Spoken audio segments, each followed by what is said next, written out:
Okay, that is your wish, చేసావు.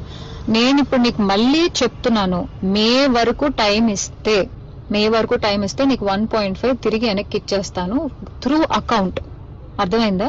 Through account మే వరకు time ఇస్తే నేను నీకు మళ్ళీ వెనక్కి ఇచ్చేస్తాను. ఆ మిగిలిన డబ్బులు అంటావా, నేను లైఫ్ లో సెటిల్ అయినప్పుడు నా దగ్గర ఉన్నప్పుడు నేను ఇస్తాను. అది కూడా నేను ఇవ్వను అనట్లేదు.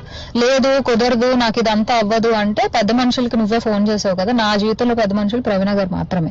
సో ఆ ప్రవీణక్కకి వేణుస్వామిని పెడతావా లేకపోతే ఇంకెవరినైనా పెట్టుకుంటావా, నేను పిలుస్తాను, నువ్వు పిలుచుకో.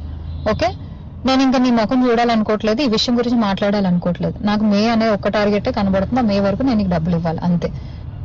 లేదు కుదరదు కాదు అంటే నేనే పెడతాను హెరాస్మెంట్ కేసు. ఎందుకంటే మా అక్కని ఇన్వాల్వ్ చేస్తున్నాడు, మా మమ్మీని ఇన్వాల్వ్ చేస్తున్నాడు, లేకపోతే మా ఇంటికి వస్తానంటున్నాడు. అసలు నా పర్మిషన్ లేకుండా నువ్వు మా ఇంటికి రావడం ఏంటి, లేకపోతే నేను మీ ఇంటికి వెళ్ళడం ఏంటి? ఇంట్లో వాళ్ళని ఇన్వాల్వ్ చేసుకోకుండా నువ్వు నేను మాట్లాడాలి, నువ్వు నేను సాల్వ్ చేసుకోవాలి అంటే నా వైపు నుంచి ప్రవీణక్క వేణుస్వామి మధ్యలో కూర్చుంటారు. మే వరకు నేను ఆ డబ్బులు సెటిల్ చేస్తాను. అది.